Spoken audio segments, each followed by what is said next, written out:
Dans cette partie, nous regardons ensemble comment nous pouvons mettre en œuvre l'analyse de comparaison à quatre groupes.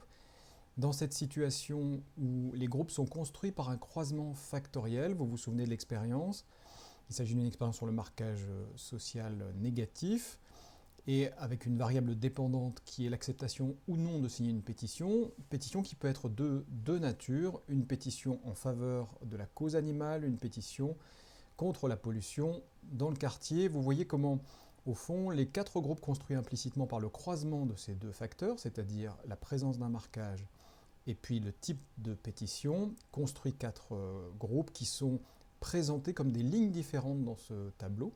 En quelque sorte, les quatre groupes sont présentés en une seule colonne plutôt qu'un tableau à quatre cases.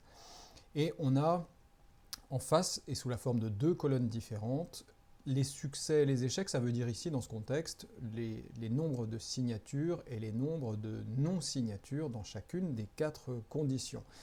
Je vous demande de bien photographier cette disposition particulière du tableau des données, parce qu'elle sera la même dans tous les ateliers qu'on va rencontrer dans la suite de ces séances, où les groupes apparaissent comme des lignes différentes et où les colonnes sont les modalités de la variable dépendante. Ici, la variable dépendante, c'est le fait d'accepter ou non de signer la pétition.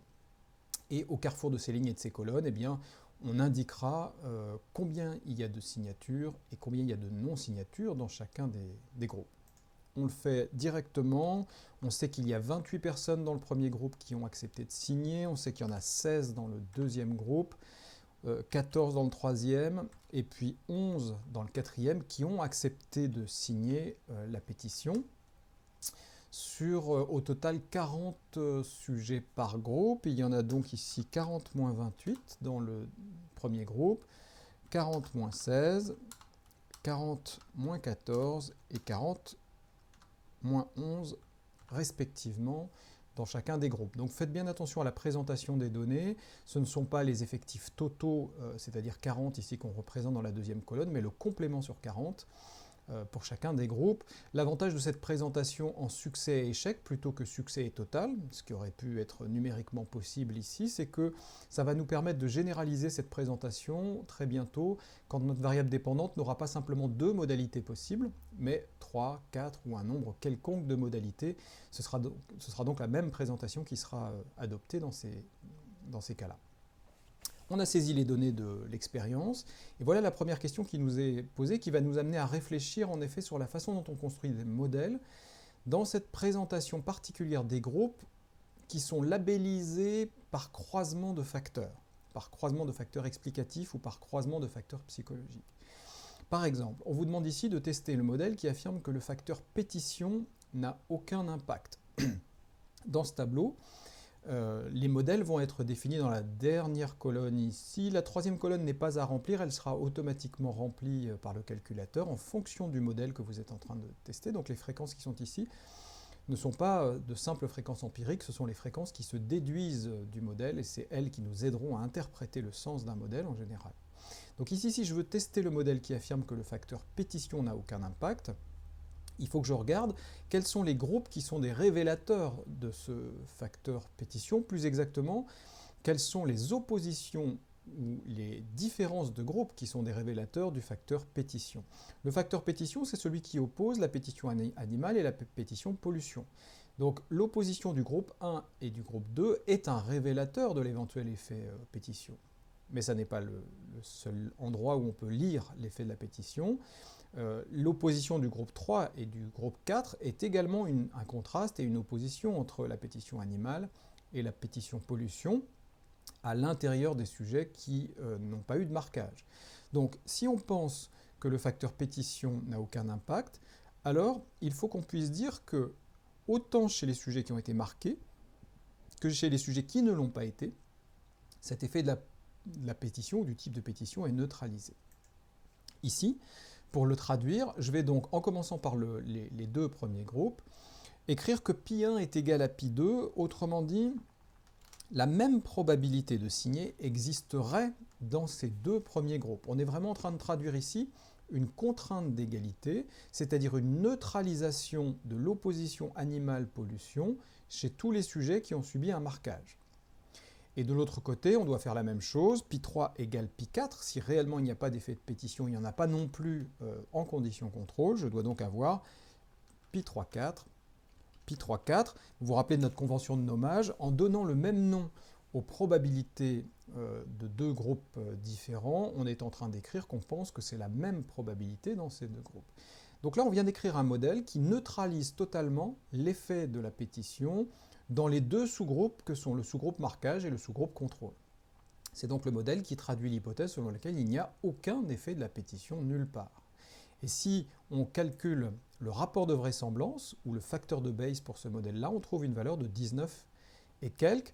Que veut dire ce nombre? Il veut dire que ce modèle-là, pour expliquer les données que nous avons, ce modèle-là est 19 fois plus vraisemblable que le modèle de l'absence totale d'effet.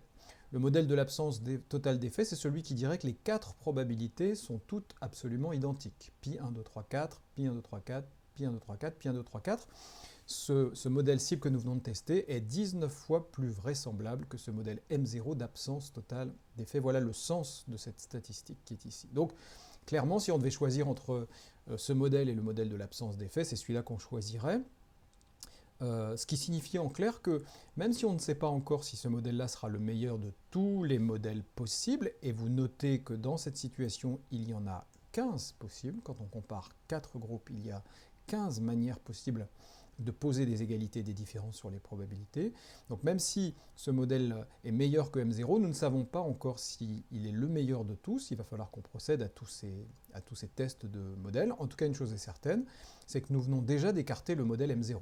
Le modèle d'absence d'effet est définitivement écarté, ce qui signifie qu'il y a au moins un effet expérimental dans ces données.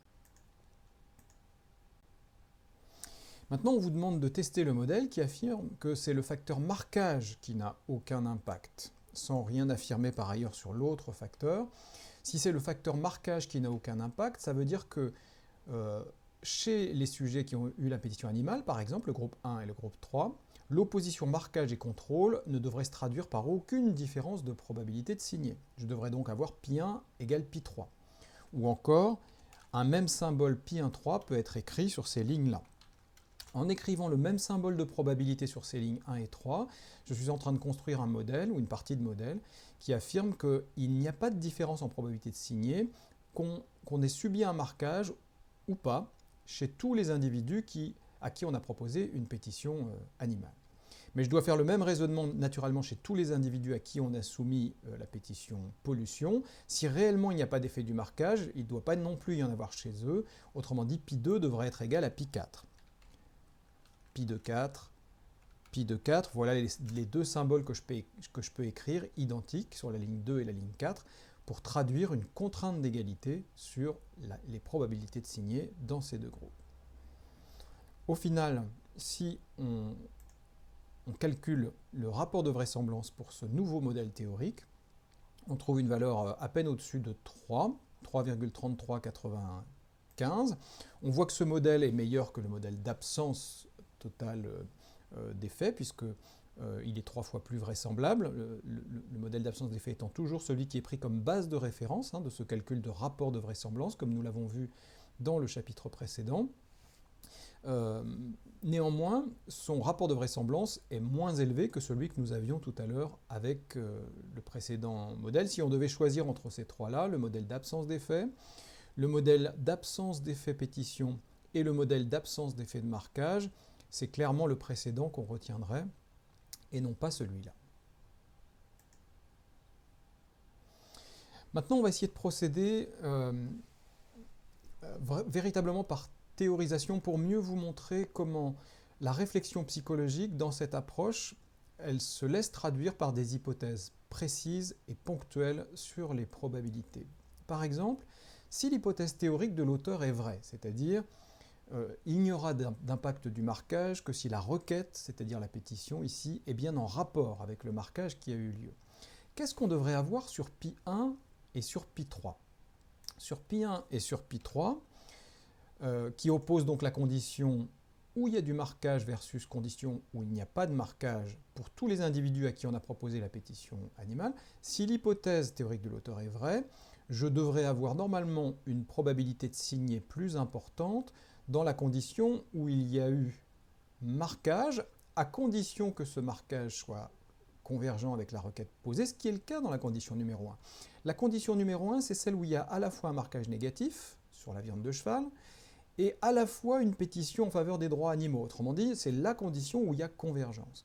Donc je m'attends à ce que la probabilité de signer dans cette condition-là soit supérieure à la probabilité de signer en condition contrôle où il n'y a pas de marquage. Je dois normalement avoir π1 supérieur à π3 si la théorie de l'auteur est correcte. Maintenant, poussons le raisonnement plus loin.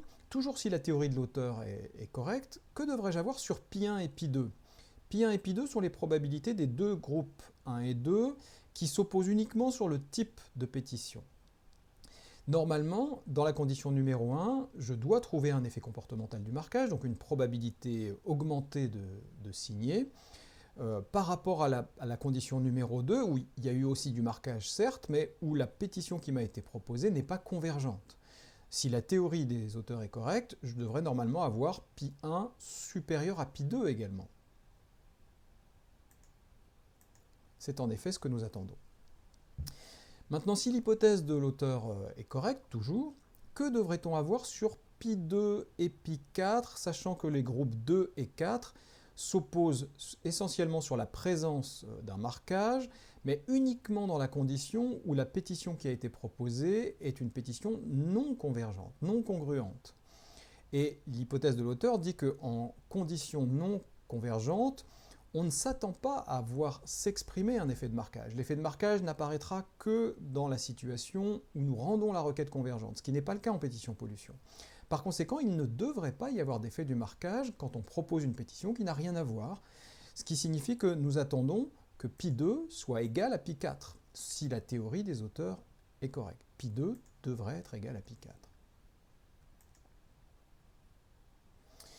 Maintenant, si on essaye de rassembler ces trois morceaux, π1 supérieur à π3, π1 supérieur à π2 et π2 égal à π4, parmi les modèles qui sont proposés ici, lequel est cohérent avec ces trois attendus, si l'hypothèse est correcte. La première proposition qui vous est faite, comme vous le voyez, continue à distinguer π2 et π4, et nous attendons une égalité sur π2 et π4, donc ça ne peut pas être la première proposition.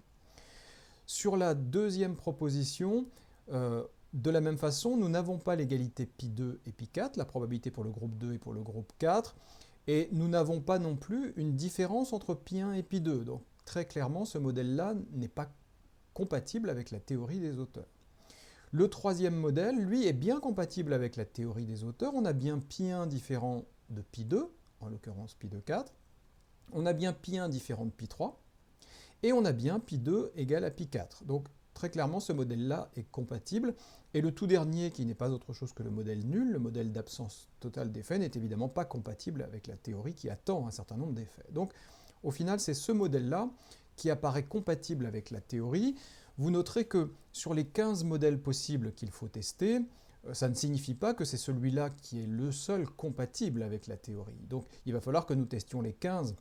Il peut y en avoir plusieurs qui sont compatibles avec ces trois attentes formulées par la théorie. Si on teste le modèle identifié à la question précédente, donc le modèle qui dit π1, π2,4, π3, π2,4, voilà le modèle en question. C'est celui que nous avons choisi ici comme réponse et qu'on calcule son facteur de Bayes ou encore rapport de vraisemblance. On trouve une valeur très clairement plus importante que tout ce qu'on a vu jusqu'à présent, c'est-à-dire de 120.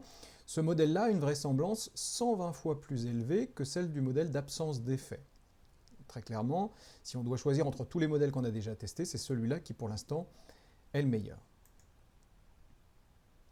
On a trouvé la valeur 120.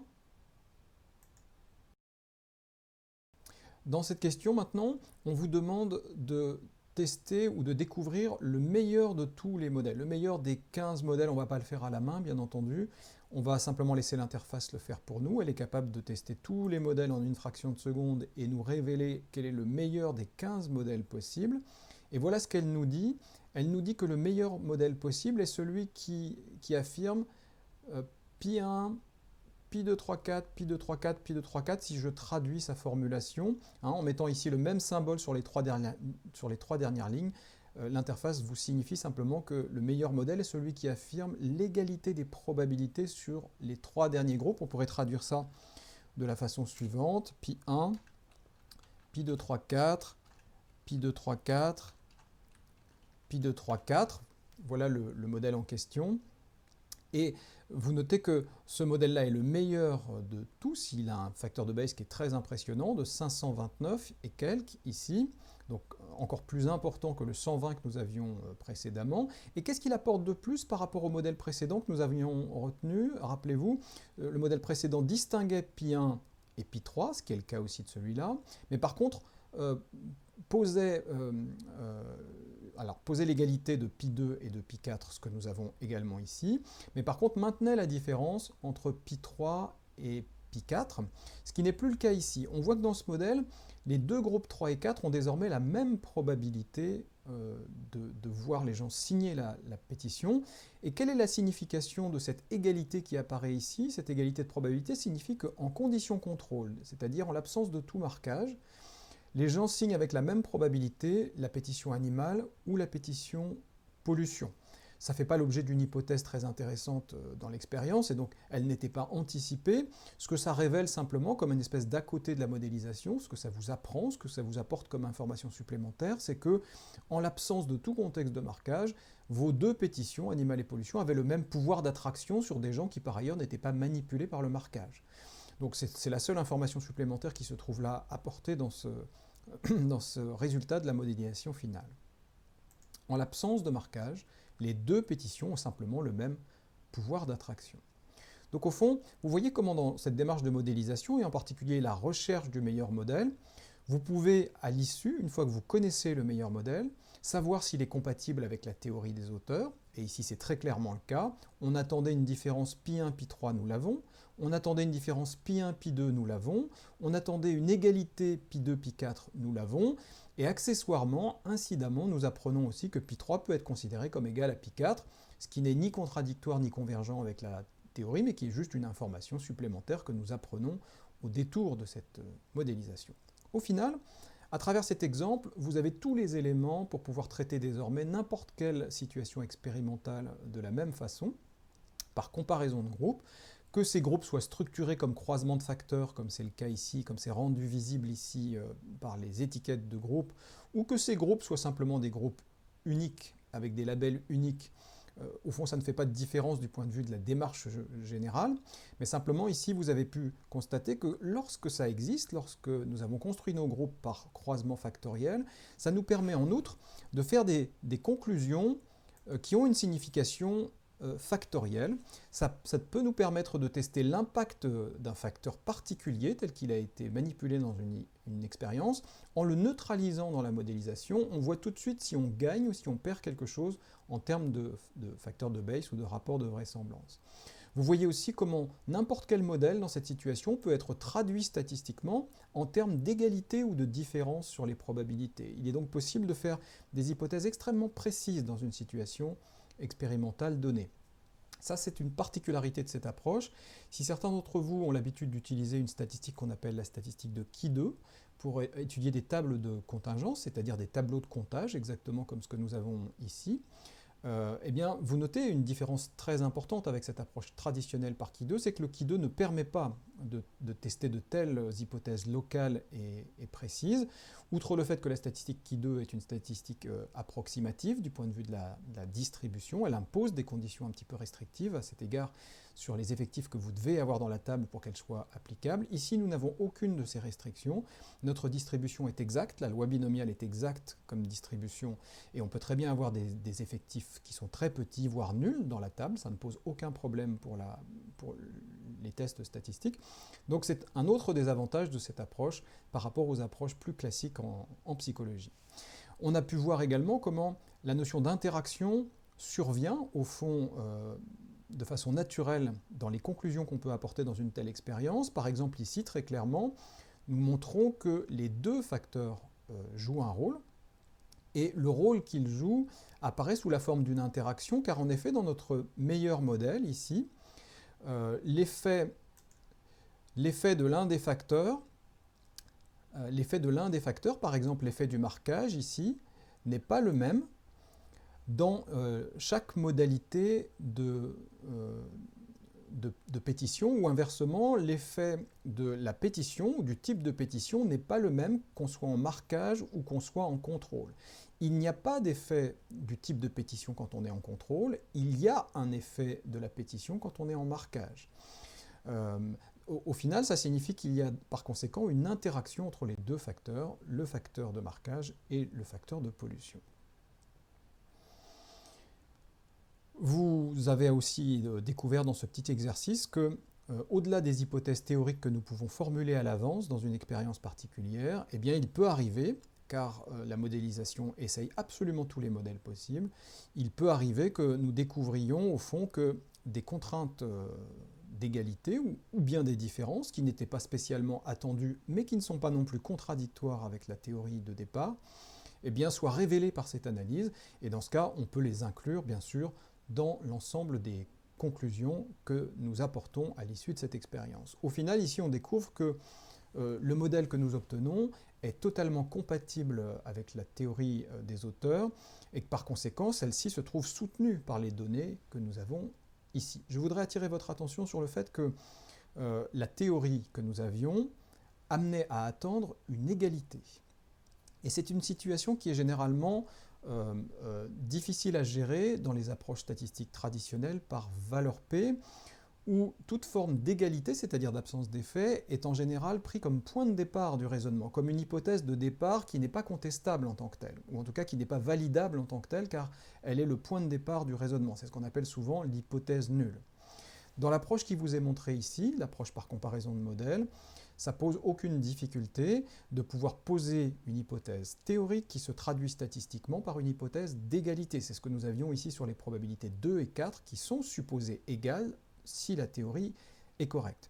Dans la mesure où nous validons positivement des modèles, comparés les uns avec les autres, aucun de ces modèles ne joue le rôle d'une hypothèse de référence absolue, c'est-à-dire d'une hypothèse nulle, et nous n'avons plus cette difficulté de ne pas pouvoir tester directement des absences d'effets ou des égalités. C'est un autre des avantages de cette approche.